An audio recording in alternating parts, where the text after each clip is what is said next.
दोस्तों I am surprised कि किस तरह से आजकल ब्लेंडर हो या यूनिटी हो, जहाँ पर भी मैं कुछ भी ट्राई कर रहा हूँ तो सब कुछ बिल्कुल वैसा ही हो रहा है जैसा मैं चाहता था।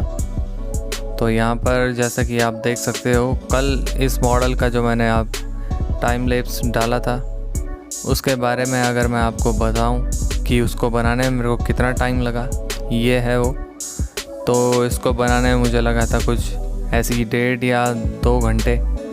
ये मॉडल तो है, पर इसके बाहर से मुझे एक कांच का एक गोला लगाना पड़ा था, तो उसको ही मैंने लगाया। और उसको ट्रांसपेरेंट कैसे बनाते हैं ये भी मैंने सीखा था। तो बहुत ही ईजीली मुझे YouTube पे ट्यूटोरियल मिल गए थे। ये बाल आप देख सकते हो, ये ऐसे कैसे हुए। ये लो पॉली नहीं है दोस्तों, पहली बात ये है हाई पॉली, और इसको कहते हैं स्कल्पटिंग, यानी कि शिल्प कला, ऐसा ही कुछ कहते हैं। जिससे मूर्ति जैसे अगर हम बनाते हैं पत्थर से, तो जैसे हम उसको पत्थर पे ऐसे ही कुछ कील या ऐसे मार के हम उसे एक आकार देते हैं, तो वैसा ही कुछ इसमें किया जाता है। कई लोग आजकल रेत पर भी आर्ट बनाते हैं, तो हाँ स्कल्पटिंग ही से कहते हैं इंग्लिश में इसको, शिल्पकला या फिर हिंदी में कुछ ऐसे ही कहते हैं शायद। तो ये यहाँ पर आप देख सकते हो। तो ब्लेंडर के अंदर आप बहुत कुछ कर सकते हो, कलर भी कर सकते हो और लाइट्स भी लगा सकते हो। ये भी मुझे पता चला पिछले कुछ दिनों में। तो दोस्तों स्कल्पटिंग मैंने जो परसों एक ट्यूटोरियल देखा था ऐसे ही, तो मुझे बहुत पसंद आया, क्योंकि उसमें एक कीड़ा था। तो उसको जैसे पहले एक ऐड में आता था, एक टॉयलेट वाले ऐड में, तो उसमें एक कीड़े होते थे, वैसा ही कीड़ा उसमें बनाया था। तो स्कल्पटिंग करके उसके पाँव बनाए थे, बहुत सारे पाँव थे उसके, तो वो मुझे बहुत सही लगा। तो उसमें बेसिकली आपको पॉइंट से खींचना होता है मॉडल को, पर उसके लिए आपको हाई पॉली भी चाहिए। तो ये है सीन कुछ इस तरह का, और ये सुपर सैयन में इसे बना रहा था। तो इसके आप बाल देख सकते हो। अब ये लेवल 2 का सुपर सैयन है, यानी कि इसके बाल अब जो हैं वो ब्लू हो चुके हैं। ड्रैगन बॉल में सुपर सैयन होते हैं वैसे, एक कार्टून या एनीमे उसे कह सकते हैं हम। तो पहले आता था ये बहुत पहले कार्टून नेटवर्क पे, तो उसी को देख के मैंने ये आइडिया लिया था यहाँ पे। और ग्लो भी इसमें आ रहा है ऊपर से, ये और अच्छी बात हो गई, क्योंकि बेसिकली उनके बाल जो हैं वो चमकते ही हैं। और इसको हम और भी नेक्स्ट लेवल का बना सकते हैं। इसके बाल जैसे अभी कुछ ही देर में पिंक होंगे और शायद फिर ब्लैक भी होंगे इसके बाल। तो ये मुझे बहुत सही लगा। और अगर आप इसके मुंह पे अभी देख रहे हो तो अब ये ज़्यादा स्मूथ आपको दिखेगा, ये पर्पल कलर का फेस, क्योंकि इस पे मैंने जो किया है उस समय मुझे याद नहीं आया। वैसे मैं करता हूँ बहुत मॉडल्स में, अपने क्रिकेट वाले मॉडल में ही मैंने किया था। लो पॉली जो है वो उसको शेड जो है स्मूथ शेड कर देता है, यानी कि ऐसे लगता है जैसे कि ये बहुत ही ज़्यादा हाई पॉली का हो।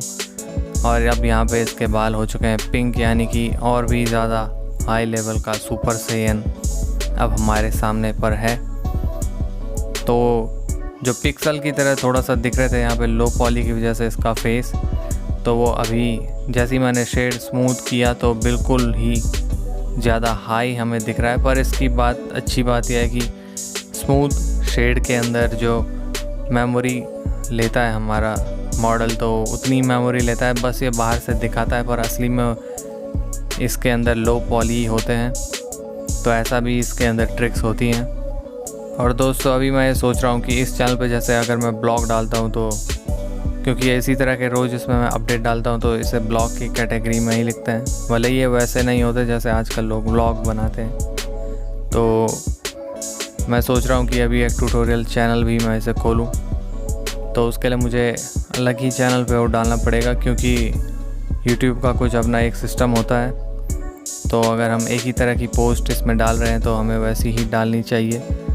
तो ट्यूटोरियल जो है वो सेपरेट एक अलग चैनल पे मैं डालूँगा। कभी अगर मैं बनाऊँगा तो मैं उसे इस चैनल के साथ कनेक्ट कर दूँगा फीचर्ड चैनल में।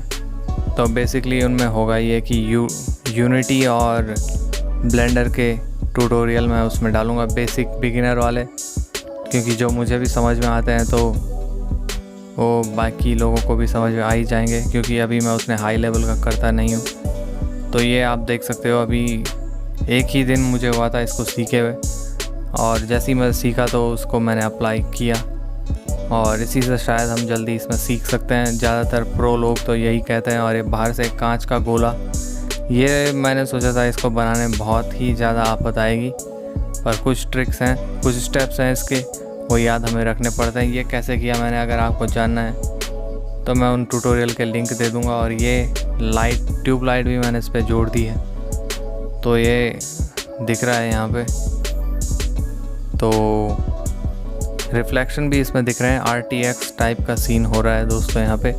और इसमें EV और साइकिल वाली रेंडरिंग होती है, तो EV को मैं यूज़ कर रहा हूँ, साइकिल वाली करूँगा तो और भी अच्छा दिखेगा जैसे रियल वर्ल्ड में होती है। तो इतना ही कहना था दोस्तों इस वीडियो में। मिलते हैं नेक्स्ट वीडियो में, हो सकता है ब्लेंडर ही के ऊपर आए। कल मैं एक और मॉडल बनाऊँगा डोनट वाला, तो मिलते हैं आपको। Take care.